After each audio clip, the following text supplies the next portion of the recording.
오늘 말씀의 제목은 비로소 솔로몬이 성전을 건축하는 이런 내용입니다. 그래서 제목이 성전 건축입니다. 우리가 5장은 이 새벽 예배, 목요일, 금요일 새벽 예배 시간에 말씀을 드렸는데, 이 5장의 내용은 성전 건축을 준비한 내용이죠. 다시 한번 간단하게 말씀을 드리면, 성전 건축을 위해서 솔로몬 본인이 준비하기 이전에 다윗 왕부터 준비했다고 그랬습니다.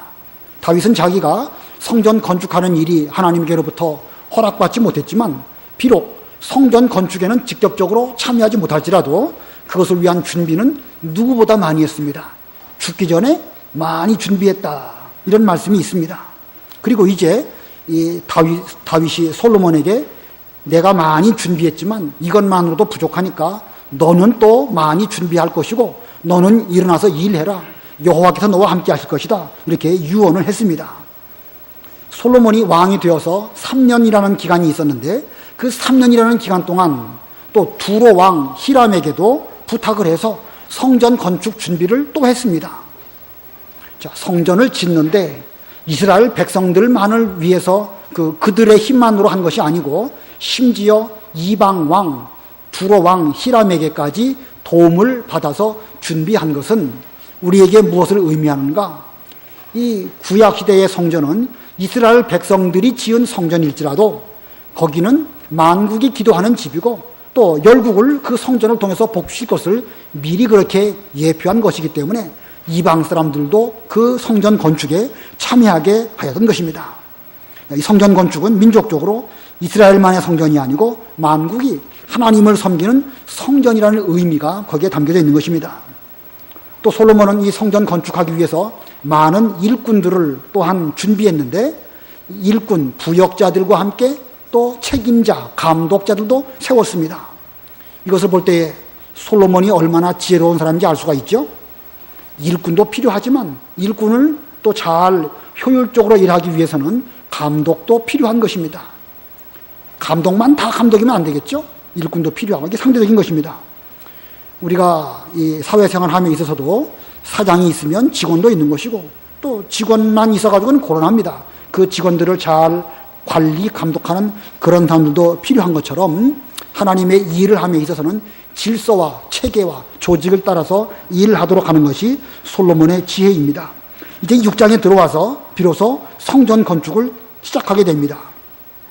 이 6장의 내용은 성전 건축의 그 작업 내용이라든가 세부 사항, 또 일의 공정, 이런 것들을 쭉 말하고 있습니다. 이 내용이 복잡하지만 오늘 읽은 그 본문의 의미는 그렇게 복잡하진 않습니다. 우리가 어떤 그 성전 건축의 이 모양을 글로 표현하다 보니까 이게 어려울 뿐이지 그 의미는 그렇게 어렵거나 그러지는 않습니다. 우리가 이 말씀을 우리의 신앙생활에 어떻게 적용해야 될까? 사실 이 구약시대의 성전은 신약시대의 여러 가지 것들을 예표하는 것입니다. 구약시대의 것은 신약시대의 그림자예요. 구약시대의 성전은 무엇의 그림자인가? 세 가지를 말씀드린다고 하면, 첫 번째는 예수님의 그림자입니다. 참 성전은 예수님이셔요. 이 성전을 헐라 내가 사흘 만에 일으키리라. 예수님 자신이 성전이신 것을 말씀하셨죠. 그러므로 구약의 성전은 먼저는 예수님을 상징하는 것이고, 두 번째는 이 교회를 상징하는 것입니다. 영적으로 예수님을 머리로 하고 우리 각 지체가 서로 연합하여서 하나님의 교회를 이루고 있는데, 이것은 구약시대의 이 성전이 예표하는 것입니다. 지금 이 교회가 본체라는 거예요. 이게 두 번째고, 세 번째는 우리 각 성도 한 사람 한 사람이 성령께서 거하시는 성전입니다. 고린도 전서에 그 말씀이 있죠. 우리 성도 여러분 한 분 한 분은 예수님을 믿었을 때에 성령으로 세례를 받으셨고, 성령께서 그 순간 여러분에게 함께 하셔서 세상 끝날까지 떠나가지 아니하시고 천당에 가서도 내내 임마누엘로 함께 하시는 이런 존재가 바로 여러분 한 사람 한 사람입니다. 그러므로 영적으로 내 자신이 성전이죠. 이게 세 번째입니다. 자, 구약시대 성전이 예표하는 것 세 가지. 첫 번째가 예수님, 두 번째는 교회, 세 번째는 성도 한 사람 한 사람. 자, 그러므로 이 내용을 우리가 어떻게 적용해야 될 것인가? 예수 그리스도께서 성전이신 것은 이미 예수님으로 말미암아 성취하셨습니다. 예수님은 자신의 몸을 성전 삼으시고 자신이 대제사장이 되시고 자신의 몸을 제물로 십자가에서 하나님께 드리셨습니다. 그러므로 그 예수님이 성전이신 그 사실은 이미 지나간 과거에 이루어졌습니다. 이제 우리가 현재 이루어 나가야 하는 것은 예수님을 머리로 하는 이 교회를 잘 세워 나가야 되는 것이고, 여러분 한 사람 한 사람의 신앙 인격을 예수님의 인격으로 성전답게 잘 만들어 나가는 것, 그게 지금 우리가 해야 할 일인데, 우리가 이 6장의 내용들 건축하는 과정을 말하고 있지만 이런 과정 속에서 나라는 인격을 어떻게 만들까, 우리 교회는 어떻게 세울까, 이런 면을 지혜를 얻어야 이것이 올바른 진리를 발견하게 되는 것입니다. 자, 오늘 세 가지 대지가 있는데 그 중에 첫 번째는 성전 건축의 시기입니다. 성전 건축의 시기. 1절 보면 이스라엘 자손들이 이집트 땅에서 나온 지 480년, 솔로몬이 이스라엘 왕이 된 지 4년 12월 곧 둘째 달에 솔로몬이 여호와를 위하여 전을 건축하기 시작하였다. 솔로몬이 왕 되고 4년 차 되는 두 번째 달에 이제 비로소 성전 건축을 시작했는데, 그 해는 출애굽한 그때로부터 480년이 지난 때이다, 이렇게 말하고 있습니다. 출애굽 때부터 성전 건축 때까지 480년. 어떻게 해서 480년이라는 기간을 우리가 말할 수 있을까?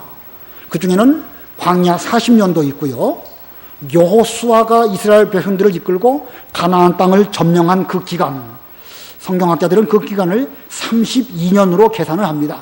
여호수아가 가나안 땅을 정복한 가나안 전쟁 시대 32년이고, 그리고 사사시대를 성경학자들은 331년으로 계산을 합니다. 그리고 사울이 통치했던 33년, 다윗이 통치했던 4년, 그리고 솔로몬이 즉위한 지 4년, 요 기간을 다 합해가지고 480년이라고 이렇게 계산을 하고 있습니다. 이 480년이라는 그 기간에 대해서는 여러 학자들마다 여러 학설들이 있지만 대략 이렇게만 알면 뭐 큰 차질은 없는 것입니다. 자, 그런데 우리 본문에서 왜 성전 건축의 시기를 출애굽 때부터 480년이라는 이 기간을 굳이 여기 본문에서 말씀하고 있을까? 무슨 이유 때문에 이런 말을 할 필요가 있었을까? 이스라엘이 출애굽한 바로 그 해에 성막을 만들었죠. 출애굽하고 이제 1월달 6월절에 출애굽하고 3월에 시내 광야에 도착하게 되었고, 그리고 거기서 성막을 잘 만들고, 그리고 두 번째 해 첫날 정월 초하루에 성전 안에서 이제 여러 가지 기구들을 들어놓고 하나님께 번제를 드림으로 비로소 성막이 이제 시작이 되었습니다. 그 성막은 이스라엘 백성들을 광야길 내내 인도했고, 가나안 땅에 들어가서도 성막 중심으로 예배를 드렸고, 물론 때로는 언약궤와 성막이 따로따로 존재하는 그런 기간도 있었지만, 아무튼 이 다윗 왕이 예루살렘을 정복하고 솔로몬이 성전을 지은 그 기간까지 이 하나님께서는 성막을 중심으로 계속해서 여기까지 오게 된 것입니다. 그러다가 이제 이 시점에서 솔로몬 왕이 즉위한 지 4년 되는 이 시점에 하나님의 언약이 성취되어서 비로소 이제 이 성전을 짓게 되는 것입니다. 이스라엘 백성들이 출애굽 때부터 가나안 땅을 소망했지요. 근데 가나안 땅을 점령하기는 점령했지만 완전 점령은 바로 그렇게 이루어진 게 아닙니다.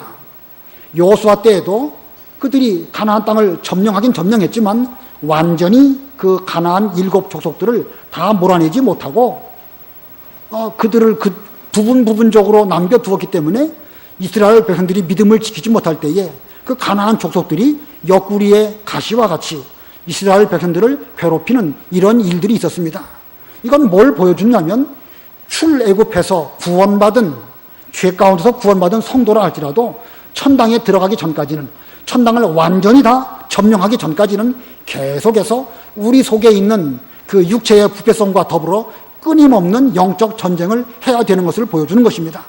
그러다가 다윗 왕 때에 이르러서 예루살렘 산 꼭대기에 있던 여부수 족속을 몰아내고 그 산 꼭대기를 이제 완전 차지해서 그것을 다윗 성, 혹은 시온성이라고 말합니다. 그리고 거기에다가 다윗 왕이 이제 예루살렘의 수도로 청하게 되지요. 그리고 다윗은 죽고 솔로몬 때에 이르러서 이제 온 나라가 평안하게 될 그때에 이 비로소 성전을 건축하게 되는 것입니다. 자, 이거 보면 이 역사는 출애굽 때부터 솔로몬 때 성전 건축까지 역사는 이 언약의 성취를 향하여 계속해서 가다가 비로소 솔로몬 왕 때에 성전도 건축하게 되고 온 나라가 평안한 가운데에서 가나안 땅을 완전 점령하게 되는 이런 시기가 도래하게 되는 것입니다. 자, 이거 보면 이 구약의 이 모든 일들은 또한 신약 시대의 일들을 예표하고 있습니다. 참된 성전이신 예수님이시지요. 예수님께서 온전하시고 참된 성전이 되기까지 여러 가지 또 과정이 쭉 있습니다.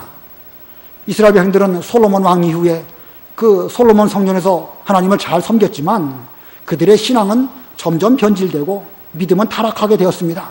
그리고 나중에 바벨론으로 포로 잡혀가게 됐다가 다시 돌아와가지고 스룹바벨 성전을 건축합니다. 그러나 그 이후에도 계속 신앙은 형식적으로 변질되다가 예수님이 오셔가지고 눈에 보이는 이 성전을 헐어라. 그러면 내가 사흘 만에 세울 것이다. 참된 성전은 눈에 보이는 건축물이 아니고 예수님이 참된 성전이신 것을 분명하게 말씀해 주십니다. 자, 이거 보면 역사가 이렇게 지나가면서 결국은 예수님으로 완전 성전 건축되는 그때까지 차근차근 역사가 흘러가고 그런 속에서 여러 사람들이 그 일에 이용당한 것이지요. 모세도 이용당하고 여호수아도 이용당하고 또 사사들도 또 다윗이나 혹은 뭐 심지어 사울 왕 같은 사람들도 부분적으로는 이용당하지만 그는 또 좋지 못한 쪽으로 결말을 가져오기도 됩니다. 이건 우리에게 뭘 보여주는가? 하나님의 구원 역사가 이루어질 때에 인간 역사가 그 길로 향하여 나아가는 과정 속에서 내가 내 힘으로 다 하는 게 아니에요. 우리가 어떻게 하나님의 역사를 다 이루겠습니까? 어느 부분적으로 나에게 맡겨주신 그 일을 잘 감당하다가 또 우리 후대에게 물려주고 이런 역사를 주관하시는 하나님의 주권과 섭리 가운데에서 그 역사는 이루어지다가 앞으로는 마침내 예수님께서 재림하실 때에 우리가 성전이 되고 지금도 이미 성전이 되었지만 우리가 갖고 있는 현재 이 성전은 육체의 부패성으로 인해 가지고 여러 가지 어려움을 겪고 있지 않습니까? 그러나 이제 예수님 재림하시는 그때는요 모든 언약들이 완전 성취되는 거예요. 영적으로는 이미 2000년 전 예수님으로 성취되었지만 장차 예수님이 재림하실 때는 영적으로 뿐만 아니라 육신적으로도 모든 언약이 다 성취되는 쪽으로 이 역사가 계속해서 나아가고 있는 것입니다. 자, 우리는 이런 영적 성전이 건축되어져 가고 있는 이런 과정 속에서 내가 다 하겠다 이런 생각을 버리고 이 구약의 역사나 그 역사 언약이 예수님으로 말미암아 성취된 이런 것들을 보면서 어느 부분적으로 내게 주어진 그 일을 잘 감당하다가 또 계승하고 계승받고 이렇게 해서 우리의 신앙적인 이 교회 세워나가는 것, 우리 각자의 영적 성전 건축하는 일, 이 일을 하나님의 주권과 섭리 가운데서 잘 감당하는 우리가 되어야 되겠습니다. 자, 이게 시기가 그런 것이고 두 번째 대지는요, 성전의 구조와 건축 방법입니다. 성전의 구조와 건축 방법 2절부터 10절까지입니다. 본문 2절, 3절 우리 다 같이 합독하십니다. 2절, 3절 시작. 솔로몬 왕이 여호와를 위해 지은 전은 길이가 60규빗, 너비가 20규빗, 높이가 30규빗이었으며 전의 성소 앞에 있는 현관은 전 너비에 맞춰 그 길이가 20규빗인데 그 너비는 전 앞으로 10규빗 더 나왔다. 자, 이 2절과 3절의 말씀을 우리 머릿속으로 상상 한번 해보시기 바랍니다. 성전이 있는데 그 길이는 60규빗, 그 넓이는 20규빗, 높이는 30규빗, 60, 20, 30 머릿속에 들어오시죠? 자, 한 규빗이 45cm이니까 이것을 메타로 환산하면 길이는 27m, 폭은 9m, 높이는 13.5m로 3층 구조로 되어져 있습니다. 오늘 여기 2절부터 쭉 기록한 말씀은 이 성전의 외부적인 구조, 또 혹은 각 방 구조, 지금으로 말하면 건물로 말하면 골조 공사를 지금 여기서 말씀하고 있는 것입니다. 자, 그리고 이렇게 폭이 20에 길이가 60에 그리고 높이가 30인데 3절에 보면 그 이 성소 앞에 있는 현관, 옛날 개혁 성경에는 낭실이라고 되어 있죠. 낭실보다 현관이 훨씬 이해가 쉽습니다. 현관이 또 있는데 현관은 성전에 붙여가지고 현관의 폭이 20이니까 그 현관도 20이고 거기서부터 10규빗이 나와가지고 현관을 만들었습니다. 현관도 중요하죠.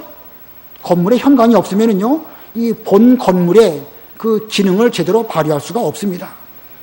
우리 밑에 있는 현관, 이 현관, 이 공간은 차라리 예배당으로 만들어서 쓰면 좋지. 무슨 현관을 이렇게 넓게 했는가? 그럴까요? 그렇지 않습니다. 현관이 있기 때문에 또 본당의 여러 가지 기능들을 제대로 발휘하게 되는 것입니다. 자, 이런 이야기는 또 뒤에 하도록 하고, 자, 또 4절부터 보겠습니다.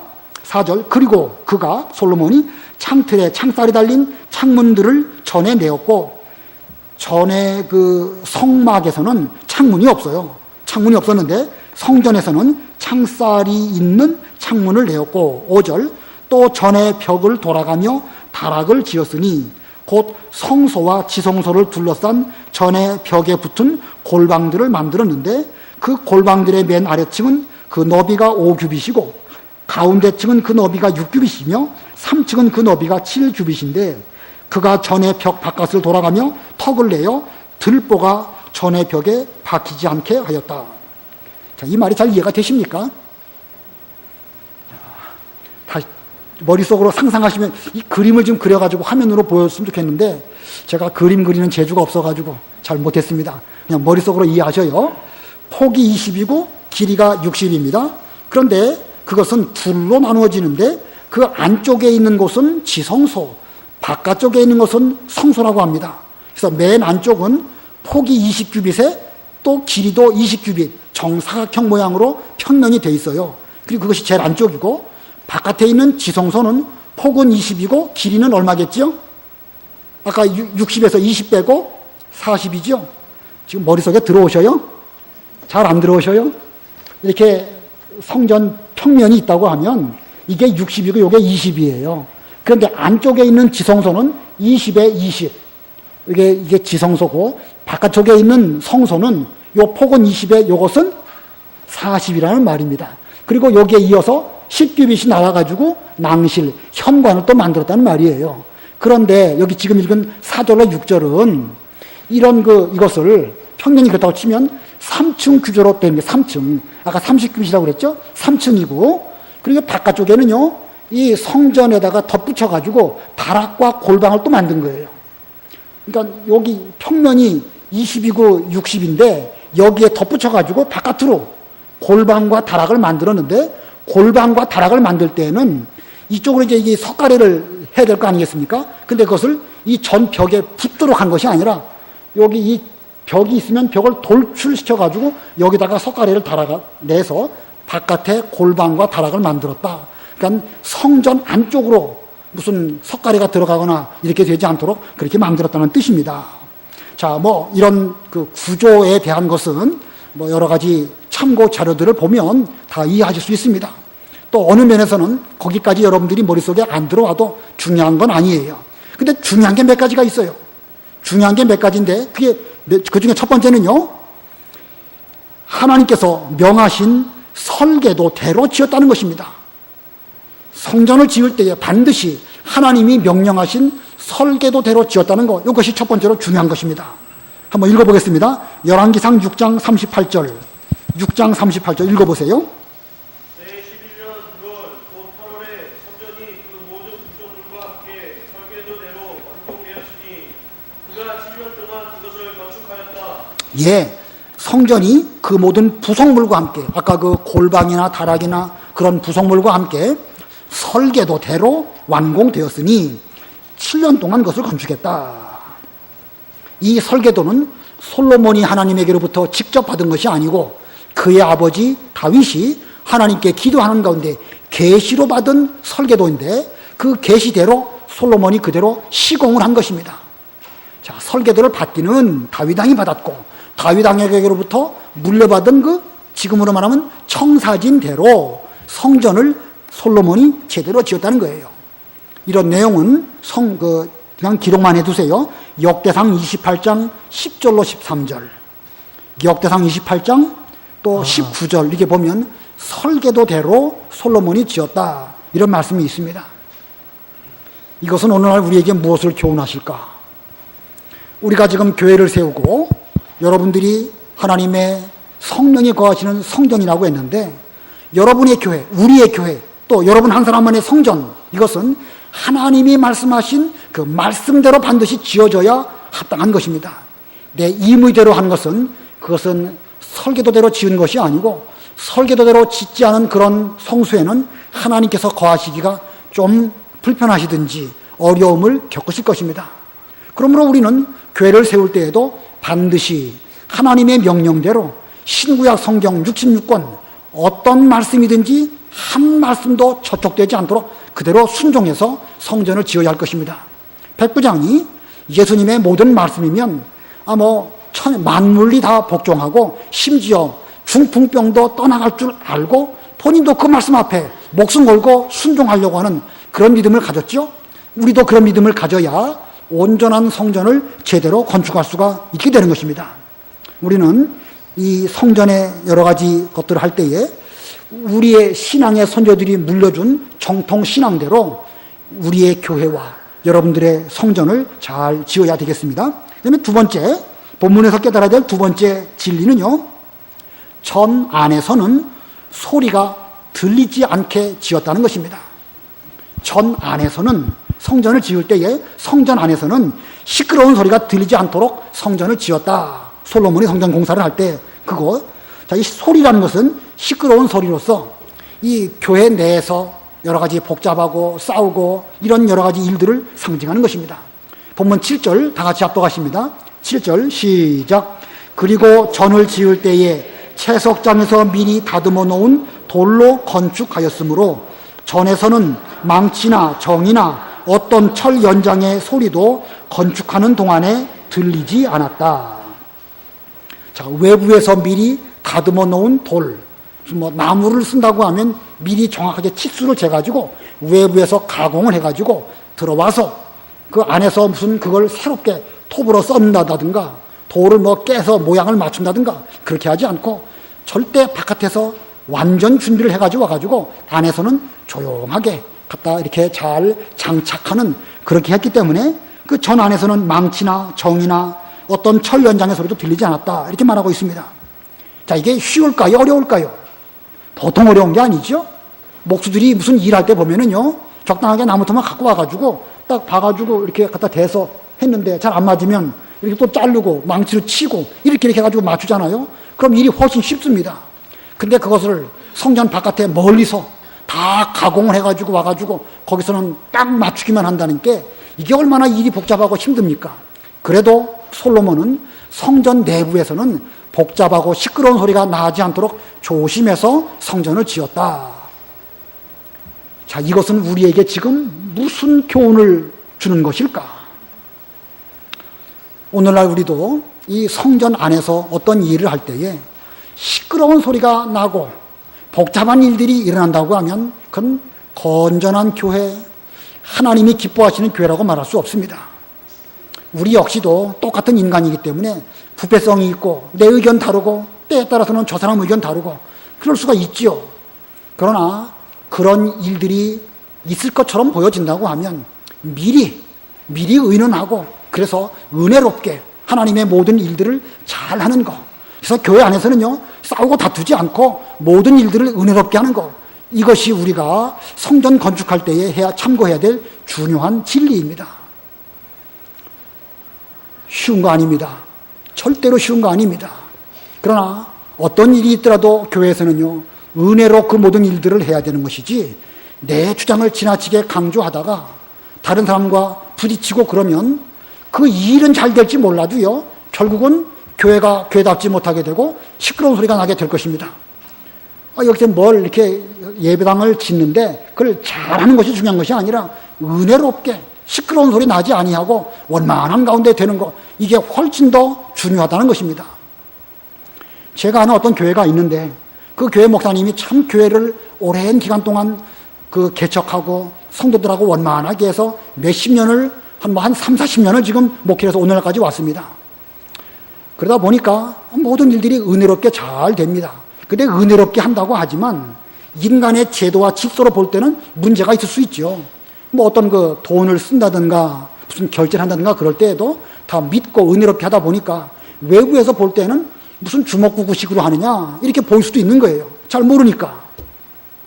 그러니까 그 어떻게 외부에서 온 어떤 집사가 재직회 때에 우리 목사가 뭐 교회의 모든 일들을 자기 마음대로 쓴다 이렇게 하면서 막 분란을 일으킨 거예요.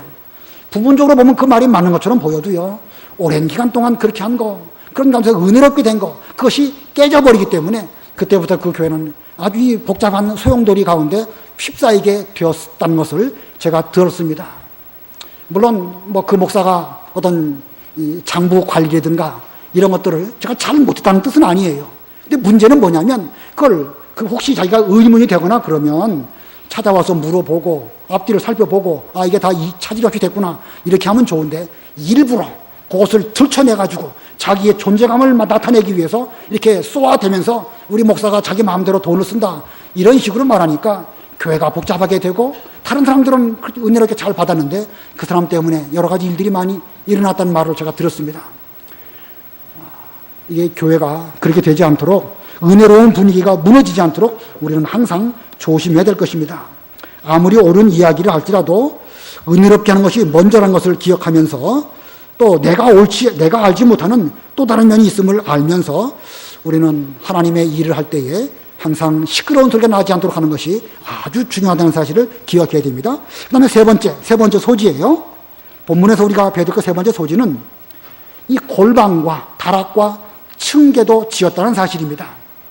골방과 다락과 층계도 지음. 이게 뭐 무슨 의미가 있을까? 8절부터 보겠습니다. 가운데 층 골방의 입구는 전에 오른쪽에 있었으며, 자, 무슨 말이냐면, 제일 1층에 있는 골방은 별도로 문이 필요 없습니다. 왜냐하면 바로 즉시 들어가면 되니까. 근데 2층부터는 계단을 타고 올라가야 되는 것인데, 이 가운데 층 골방의 입구는 전에 오른쪽에 있었으며, 사람들은 나선형의 층계를 타고 가운데 층으로, 또 가운데 층에서 3층으로 올라갔다. 이렇게 골방과 다락이 있고 층계를 타고 올라가는 것입니다. 9절, 그가 전 건축을 마치고 전을 백향목 석가래와 널빤지로 덮었으며, 이 지붕을 덮을 때에는 백향목 그리고 널판지 이런 것들로 잘 덮었다. 10절, 전 전체에 덧붙여 높이가 5규빗 되는 다락을 지었는데 백향목 들보들로 성전에 연결하였다. 자, 이 골방이나 다락이나 이런 것들은 어떤 구조로 되어져 있는지 잘 우리 이 글로만으로 봐서는 잘 알 수가 없습니다. 이런 정도로 그냥 넘어갈 수밖에 없지 않을까 생각이 드는데, 우리가 이 예배당을 놓고 볼 때에 우리 교회에서 예배당에서 제일 중요한 부분은 이 본당이지요. 그러나 본당 외에 또 여러 부속실들이 필요하지요. 새벽 기도실도 필요하고 유치부실도 필요하고 식당도 필요하고, 새벽 기도실 옆에는 또 기도하는 골방도 우리 만들어 놓았지요. 잘 쓰진 않지만 아마 이 박광 목사님 만드실 때에 이런 내용을 참고해서 좀 거기 들어가서 기도하도록 하라고 그렇게 하셨는데, 기도하시는 분들이 계신가요? 예, 아무튼 이 솔로몬 성전에도 그런 골방들이 있었다는 거예요.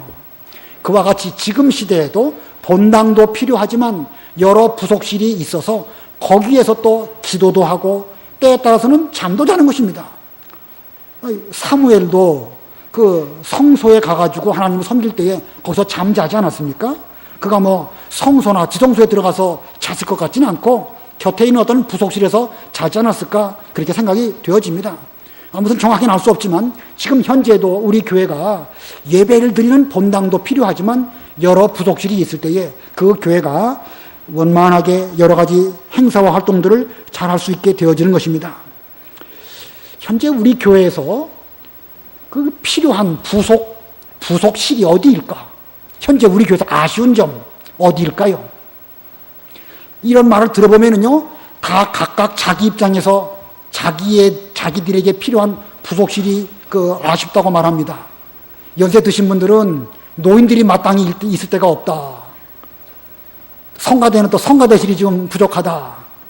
애기 엄마들은요, 애기 엄마들이 좀 쉴 데가 없다. 그렇게 말합니다. 이 목사된 제 입장에서는 이것저것 다 함께 살펴볼 위치에 있어서 두루 살펴볼 때에는 이 애기 엄마들의 위치가 너무 마땅치가 않은 것 같아요. 아무튼 하나님의 은혜로 속히 그런 부분들도 해결해 주시면 좋겠어요.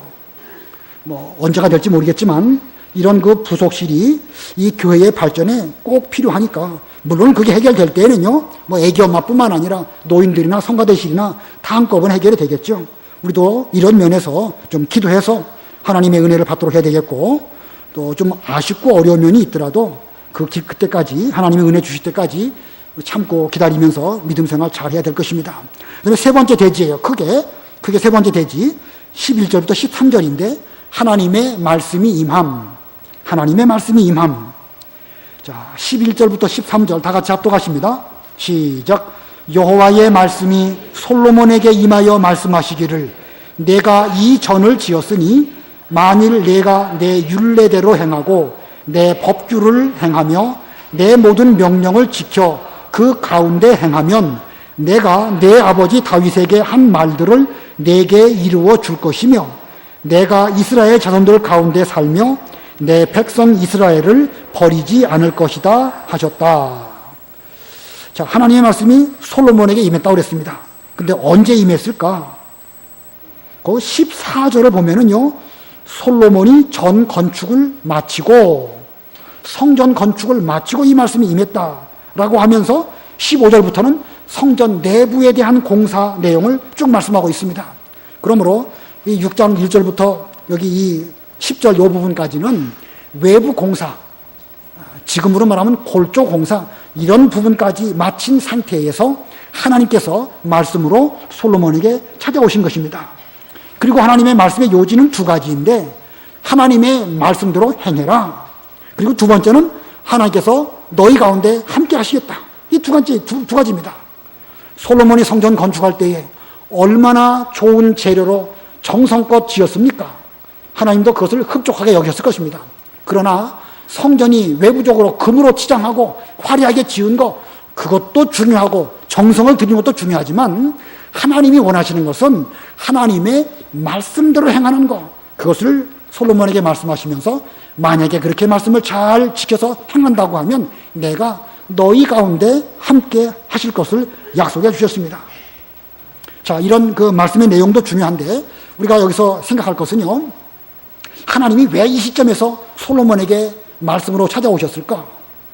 9장에 가면 성전 건축이 다 끝났을 때에 하나님께서 전에 솔로몬이 1,000번제를 드렸을 때 찾아오셨던 것처럼 다시 찾아오셨다고 말하고 있습니다.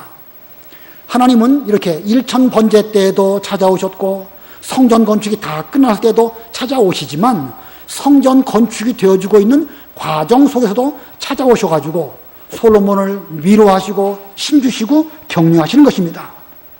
자, 그런 것은 우리가 영적 성전을 건축해 나가는 이 과정 속에서도 수시로 우리에게 찾아오셔가지고 위로하시고 격려하셔서 마지막까지 우리가 이 성전 건축을 잘 할 수 있도록 하나님은 위로해 주시는 이런 하나님이시라는 것입니다. 아무쪼록 우리 모두들도 현재 성전 건축을 하나하나 해 나가고 있습니다. 에베소 2장 22절에 보면 이 성전은 이미 완성되었지만 계속해서 또 진행되어지고 있음을 보여주고 있습니다. 이미 성전은 예수님으로 말미암아 완전 무결한 성전이 이루어졌습니다. 근데 그것으로 끝이 아니고 또 현재 계속해서 진행되어져 가고 있는 거예요. 영어 문법으로 말하면 현재 완료 진행형으로 하나님의 성전은 이미 완성되어졌고 또 계속해서 진행되어지고 있습니다. 그러므로 우리는 이 일을 끊임없이 계속해 나아간다고 하면 수시로 하나님께서 우리에게도 찾아오셔가지고 힘을 주시고 말씀대로 행하면 내가 너와 함께 하겠다. 너는 항상 성전, 눈에 보이는 성전만 중요하게 여기지 말고 말씀을 철저하게 순종하는 이런 길을 걸어가면 내가 너희 가운데 함께 하겠다. 두세 사람이 예수님의 이름으로 모인 곳에 나도 너희와 함께 하시겠다라고 주님 말씀하신 것처럼 그런 위로가 우리에게도 반드시 함께 하실 것입니다. 현재 우리가 예수님을 중심으로 상대원 교회를 세워나가고 있고 여러분 한 분 한 분도 또 개인적으로 영적 성전을 이루어가고 있습니다. 시시때때로 하나님의 위로의 말씀을 잘 받으시고 힘을 얻어서 말씀을 잘 지키심으로 여러분의 영적 성전, 우리의 영적 성전 함께 잘 지어 나가시는 하나님의 모든 백성들이 다 되시기를 바랍니다. 기도하겠습니다.